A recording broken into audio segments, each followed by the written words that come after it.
Welcome back to the Reading and Writing Podcast. My guest today is Michele Perni, best-selling author of the Italian dystopian sci-fi novel Murder on Altark 1, which he co-writes with Andrea De Mastridi. The book is now translated from the writer's native tongue into English and Mandarin. Volumes 2 and 3 have been published in Italian, and Volume 4 will come out in early 2022. Michele, welcome to the podcast. Hello, Jeff. Thanks for having me. Absolutely. Well, if someone hasn't yet heard about your novel, Murder on Altark 1, how would you describe the novel?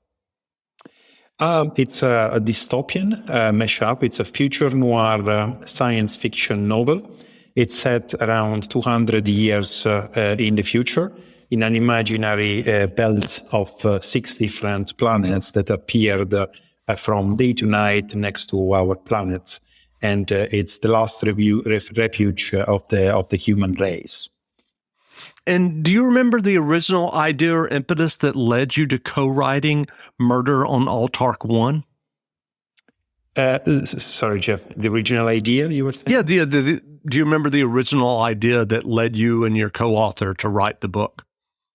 Yeah, so actually it was quite a long process. So the book evolved quite a bit in the past 20 years or so. It started like a game. We started having an idea of developing a fantasy book. Then in the end, we developed this sci-fi novel.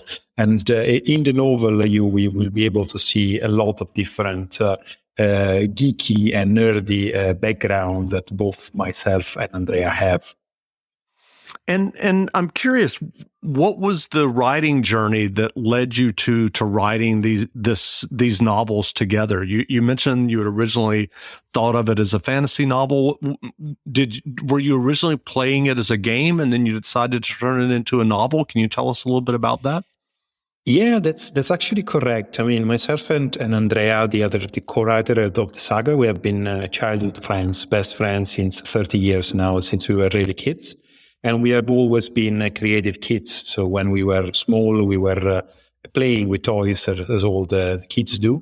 But at the same time, we wanted to create our own original stories. And we were shooting small cortos with some old-fashioned PC-linked digital cameras. So it was just a game.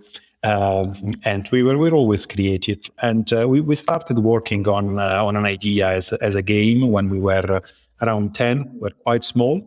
And actually the idea of this book evolved with us. So as we grew old and as we went on with our lives, we just started evolving this idea. So the genres of the book, the writing style, and everything actually evolved with us. So there have been a number of different versions of this book.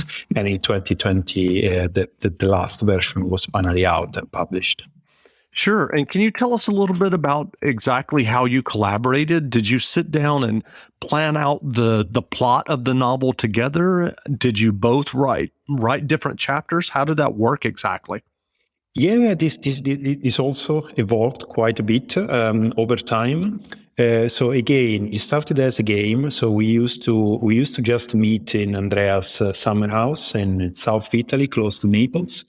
And we used to have long brainstorming sessions just discussing about our story. So the idea actually, Jeff, the idea at the beginning was not even to publish a book. We just wanted to create a story and have fun.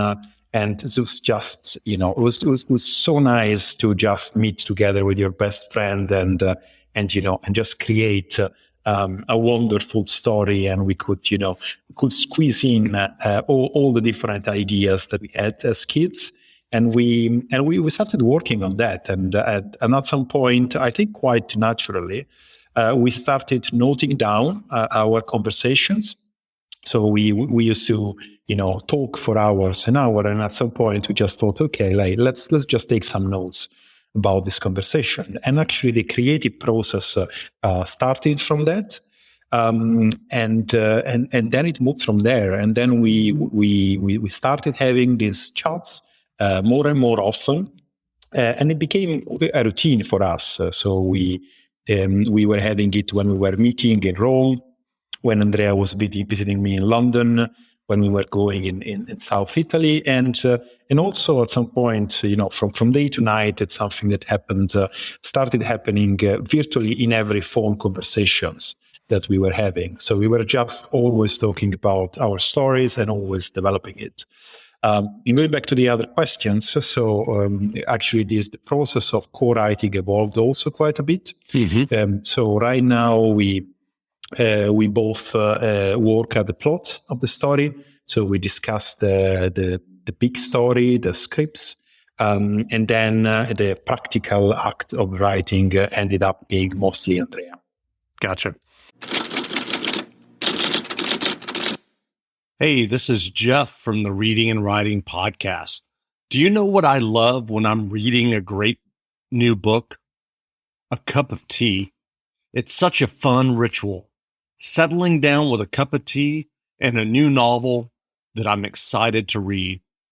Why not treat yourself to a cup of Plum Deluxe teas?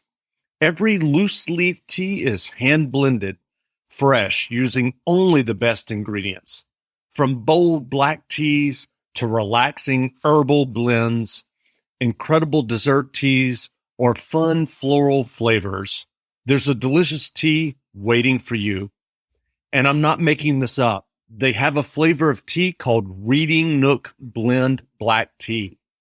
It's a tea that pairs perfectly with reading, writing, and relaxing. Plum Deluxe is a family-owned business, and they have one of the best selections of delicious, flavorful herbal teas as well as bold black tea flavors. Visit plumdeluxe.com/listen and use the promo code RWP to save 12% on your first order. Tea also makes a great gift. That's plumdeluxe.com/listen and use the promo code RWP. There's nothing better than enjoying a great cup of tea with a good book. And now you can get your great tea from plumdeluxe.com. Nothing feels more like summer than bare feet on freshly cut grass. And this Memorial Day, the Home Depot has savings on all the things you need to get your lawn in shoeless shape. Get hassle-free cutting, trimming, and cleaning power with cordless lawn tools from Ryobi. Whatever your lawn needs, we have tools to get the job done that won't leave you tangled up. So what are you waiting for? It's time to feel the grass between your toes. Feels like Memorial Day at the Home Depot. How doers get more done. So I mentioned earlier that the first book, Murder on Altark 1, is published in English. Do you have plans to publish the other books in the series in English as well? Yeah, that's a great question, Jeff. Yeah, definitely. So one of our main goal has always been to empower the audience, like an international audience, to read through our stories. And of course, we're both Italian, born and raised, but we want to reach the US, UK, and all the English-speaking countries worldwide. So definitely, book 2 is actually been we just finished a translation. Mm-hmm. We are working with a translator from Scotland, Caroline, a wonderful lady which is the same translator of Volume 1. So Volume 2 is completed and it will be out in March. That's great. So are you working on a new novel now in the series? Yeah, that's correct. Actually, in March, we will also be releasing Volume 4 in Italian. That's great. Well, given your experience over the years of this kind of collaboration with your best friend, as you described it, and it started out, as you said, as a game, and then just as a story, and then turned into a novel. What writing advice would you offer for those who may be working on their own stories and novels of their own? Yeah, I mean that's a great question, Jeff. I mean, I would just say go for it. I mean, it's so easy to just be afraid of putting a story outside. And both myself and Andrea are self-published authors, so we are just using the the power of the self-publishing informatic tools that now they are available to everyone. So really everyone can have their stories out. And we were so proud to have our first novel out and triggered all the other novels. So I think my advice and Andrea's advice would be the same, would be just go for it. If you have a story, just write it and then publish it. And nothing will happen. Like maybe some people will even like it. Sure. What novels have you read recently that you enjoyed? Quite a bit, quite different ones. So I think I'm a big fan of Isaac Asimov. So I have been reading all the robot series quite recently. Loved them, and then quite recently I actually finished the first novel of the Culture series by Ian M. Banks, which is a quite nice new generation space opera. That's great. Well, where can people find you two online if they want to learn more about you and your series of novels? So we have a variety of social media accounts. So, by just Googling the name of our books, but, we have a Facebook page, we have Instagram. We just started a couple of weeks back a TikTok page as well. So we can call ourselves Book Talker now. And then we put also most of our material, either visuals and audio and books. They are on our website at www.veleraexi.com. That's great. Well, again, we've been speaking with Michele Perni, co-writer of the best-selling Italian dystopian sci-fi novel Murder on Altark 1. As he explained, the successive books in the series will be published in English and available online. The novel is on sale now, so go grab a copy and buy it. And Michele, thanks for doing this interview. Thanks so much, Jeff. That's wonderful.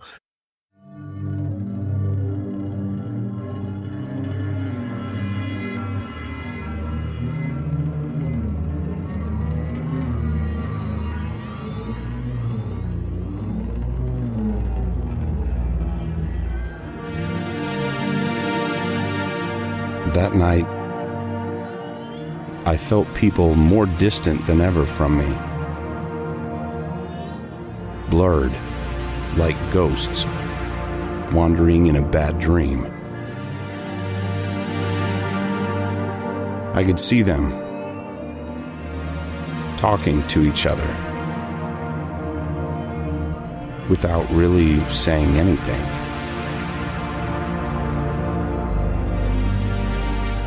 They were like specters in the night, trying to survive this foolish world we are all forced to live in. Each one trying to find a way to live just another day.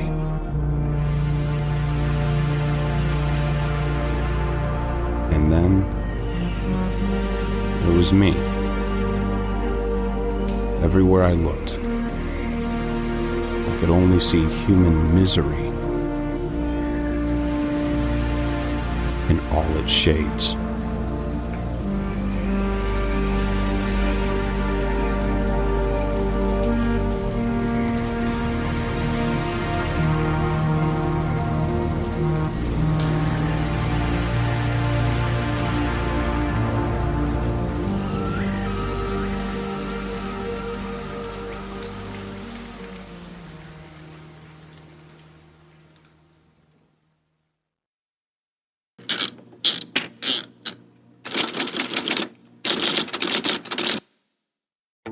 Nothing feels more like summer than bare feet on freshly cut grass. And this Memorial Day, the Home Depot has savings on all the things you need to get your lawn in shoeless shape.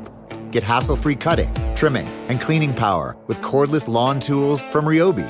Whatever your lawn needs, we have tools to get the job done that won't leave you tangled up. So what are you waiting for? It's time to feel the grass between your toes. Feels like Memorial Day at the Home Depot. How doers get more done.